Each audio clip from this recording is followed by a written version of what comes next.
수학 얘기도 나오고, 어, 패배감을 느꼈어요. 안녕하십니까, 고태일입니다. 오늘 해볼 영화 리뷰는 이상한 나라의 수학자입니다. 스포일러 있습니다. 주의 부탁드릴게요. 오늘도 구독해달라 그래. 바람아, 오늘도 구독해달라 그래. 오늘도 싫어?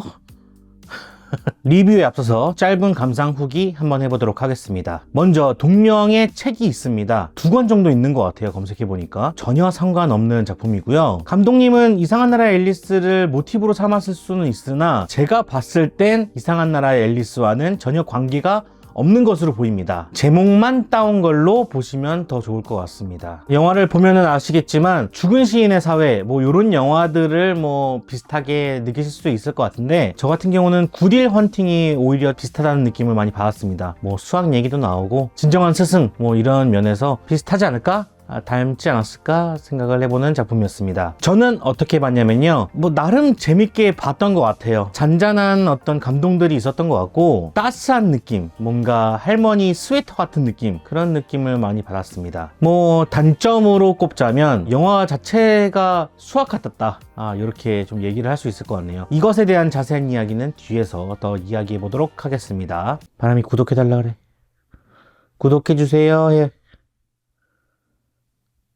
싫어. 자, 그러면은 좋았던 점 한번 이야기해 보도록 하겠습니다. 첫 번째, 소품입니다. 제가 앞서서 할머니 스웨터 같다는 느낌을 이야기했었는데, 뭔가 따스하고 포근하고 그런 느낌이 드는 영화였던 것 같아요. 이런 면들이 뭔가 소품 같은 영화였다라고 생각이 들어서 첫 번째 장점으로 소품을 꼽아봤습니다. 어떤 게 있었냐면, 이학성이라는 경비실 아저씨, 수희 아저씨가 지우에게 공부를 가르치려고 하는데, 어떤 걸 먼저 사냐면 고물상에서 조명 스탠드를 사요. 교실에다가 설치하는 모습이 보여지는데, 이런 걸로 봤을 때 뭔가 빛을 밝혀준다, 수포자 학생에게 빛을 밝혀준다, 굉장히 좋은 의미지 않습니까? 이런 측면에서 조명을 선택했던 것은 탁월했던 그런 소품이 아니었나 생각이 들었습니다. 그리고 보람이가 공부방에 몰래 들어오게 되는데, 그때 스탠드 위에다가 손을 올렸다가 데이는 장면이 나오죠. 그런 장면들은 참 웃겼던 것 같아요. 아마 애드립이지 않았을까, 최민식 배우의 애드립이었다고 생각이 들었어요. 굳이 안 해도 되는데 해가지고 재미를 본 느낌? 어쨌든 두 가지의 측면에서 소품을 활용했던 그런 장면이 아니었나 생각이 들었고요. 그리고 그 공부방이 B103이었나 B102였나 기억이 잘 안 나는데, 그 장소와 그리고 한지우가 살던 산동네, 그 한지우의 집, 이 두 집이 세트 미술이 굉장히 좋았던 것 같아요. 조명을 많이 써서 그런 건지, 아니면 전구를, 동그란 전구잖아요, 그 전구를 써서 그런 건지 모르겠지만 되게 따뜻하고 포근한 느낌을 많이 줬던 것 같아서 그 세트 미술이 상당히 좋았다. 로케이션에서 촬영했을 수도 있겠지만 세트에서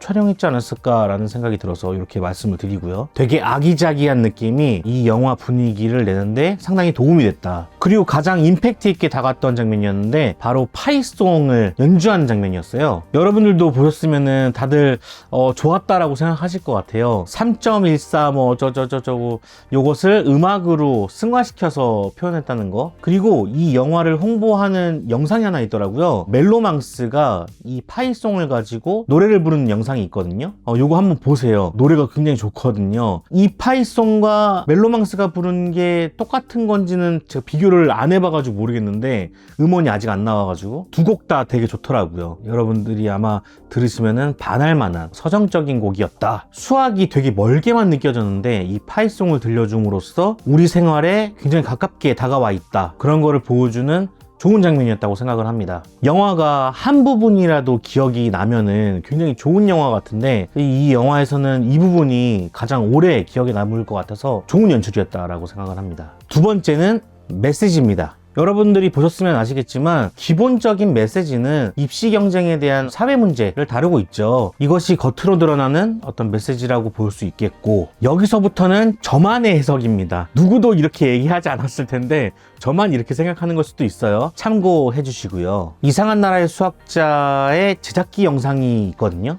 이 영상을 보면은 박동훈 감독이 이런 말을 하게 됩니다. 수학이란 게 멀게만 느껴지지만 사실은 가까운 곳에 존재하고 있다. 그리고 최민식 배우도 한마디 합니다. 우리가 삶을 사는 데 있어서 근본적인 문제에 대한 질문을 던지는 그런 영화다. 되게 멀지만 가까이 있고 그것이 근본적인 문제, 이런 이야기가 하나가 있고, 영화를 보면서 제가 의문이 들었던 게 수학자가 왜 탈북자로 설정을 했을까? 왜 북한 사람일까? 이 두 가지 이야기를 종합해 봤을 때 이 수학이란 것에 북한을 대입해 보면은 이것이 북한에 대한 시각, 그것의 근본적인 문제를 이야기하는 것이 아닐까라는 생각이 들었습니다. 저만의 해석이에요. 여기서 되게 중요하게 나오는 문장이 있잖아요. 틀린 질문에는 올바른 답이 나올 수 없다. 만약에 제 해석대로 북한 문제라고 생각을 해봅시다. 북한 문제를 해결하는 데 있어서 질문이 틀렸다면은 올바른 답이 나올 수 없다. 평화적으로 갈 수 없다. 이런 이야기 를 하는 것이 아닐까라는 생각이 들었어요. 또 중요한 문장이 또 나오죠. 답보다는 과정이 중요하다라고 이야기하고 있잖아요.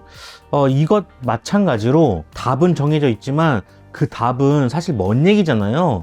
그렇다 보니까 결과도 중요하지만 북한과의 어떤 화합, 그런 과정들이 더 중요하다, 이런 메시지를 주고 있는 것이 아닐까 생각을 해봤어요. 사실 이 영화에 나오는 이 중요한 문장들은 어떤 걸 대입해도 다 인생사에 도움이 되는 말이라고 생각을 하거든요. 근데 주인공 자체가 북한 사람이다 보니까 북한을 대입해서 아마 이런 이야기를 한 것이 아닐까라는 재밌는 해석이라고 생각해 주셨으면 감사하겠습니다. 괜히 북한이 나온 게 아닐 거란 말이야. 감독이 직접적으로 얘기하기 쉬운 문제가 아니다 보니까 간접적으로 표현한 것이 아닐까라고 추측해 봅니다. 그리고 딸기우유가 굉장히 중요한 소재로 나오게 되는데 이 딸기우유가 왜 하필이면 계속 나올까, 여기에 대해서도 굉장히 고민을 많이 했어요. 북한엔 딸기우유가 없나?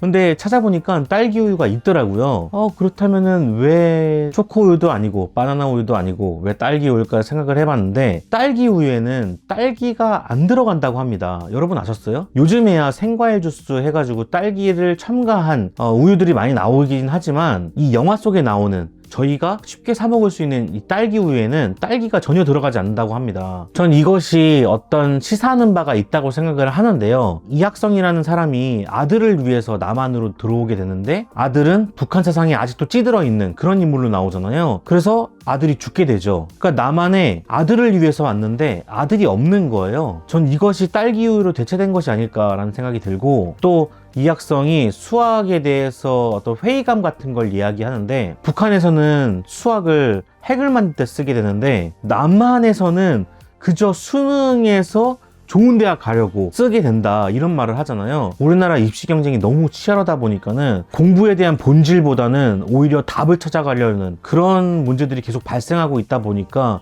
이것도 딸기우유에 비유한 것이 아닐까라는 생각이 들어서 이야기 한번 해봤습니다. 꿈보다 해몽이 더 클 수도 있어요, 여러분. 자, 그러면 아쉬운 점 한번 해보도록 하겠습니다. 첫 번째, 설정입니다. 저는 이 설정이 너무 이입하기가 너무 힘들더라고요. 뭐냐면 한지우라는 학생이 수학 포기자, 수포자잖아요. 잠깐 성적표가 나오거든요. 다른 과목은 다 A였는지 한 과목만 A였고 수학만 F로 나온 건지 다시 한번 영화를 봐야겠지만, 영화에서 나온 설정으로는 다른 과목은 다 잘하는데 수학만 못해, 너 이러면 대학 못 가 라고 얘기를 하는 것 같더라고요. 그런데 전 이 부분에서 패배감을 느꼈어요.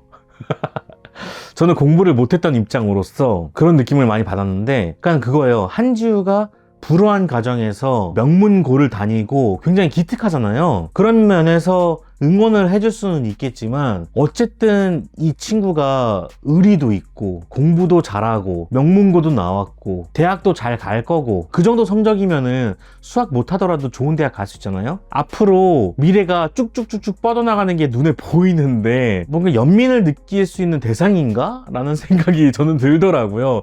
여러분들은 아니실지 모르겠지만 저는 공부를 못했던 입장으로서 저 정도면은 스카이도 가고 그 밑에 대학도 갈 텐데 왜 저런 불쌍한 척을 하지? 이런 생각이 좀 들더라고요.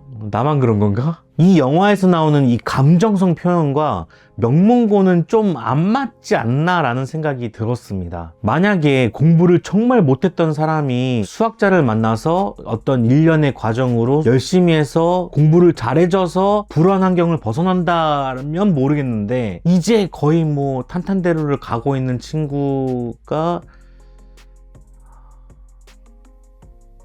나만 그런 거야? 제가 요즘 입시 제도를 몰라서 그런 건지 모르겠지만 수학 못하면 문과 가면 되는 거 아닌가요?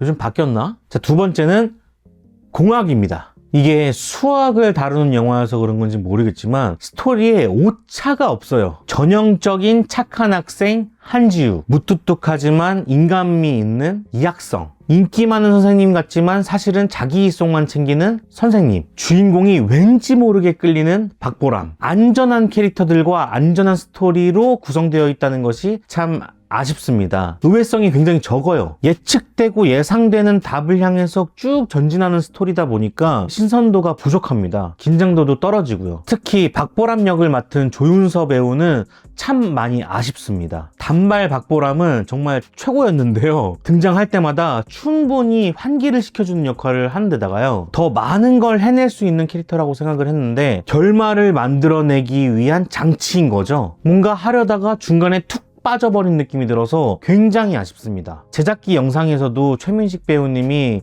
이 배우를 굉장히 칭찬을 하는데 제작기 영상을 보지 않아도 영화에서 충분히 그런 것이 드러나거든요. 에너지도 되게 좋고요. 그나마 고물상 주인인 안기철 정도가 의외성이 있는 인물로 나오는데요. 신원이 밝혀지고 나서는 또 뻔해져 버렸어요. 제목이 이상한 나라의 수학자다 보니까 제목에서 풍기는 어떤 어드벤처적인 이학성이 또 천재 수학자로 나오다 보니까 제목의 분위기를 다 못 담은 듯한 느낌을 많이 받았습니다. 좀 아쉬웠어요. 다시 한번 말하지만 단발 박보람은 최고입니다. 자, 그러면은 제 별점 남기고 끝내보도록 하겠습니다. 제 별점은요, 지금 시국에 좀 위안이 되는 영화가 아닐까 생각을 해보고요. 수포자들은 한 번은 보면 좋을 것 같은 영화였다고 생각을 합니다. 저는 라이브 때 많이 얘기했지만 다른 과목은 다 별로였고 수학만 잘했거든요. 그래서 오랜만에 수학이 땡기는 그런 영화였던 것 같습니다. 저는 2.5점에서 3점 드리고 싶은데요. 뭐 모난 게 없어서 3점 드리도록 하겠습니다. 학구열이 불타는 영화가 될 수도 있을 것 같아요. 자, 그러면은 저는 다음에 또 찾아뵙도록 하겠습니다. 그럼 안녕히 계세요. 이 영상 준비되어 있고요. 이 영상 준비되어 있습니다. 여러분들 많이 봐주시고요. 제 채널은 멤버십 분들이 만들어 주고 계십니다. 여러분들 항상 감사하고요.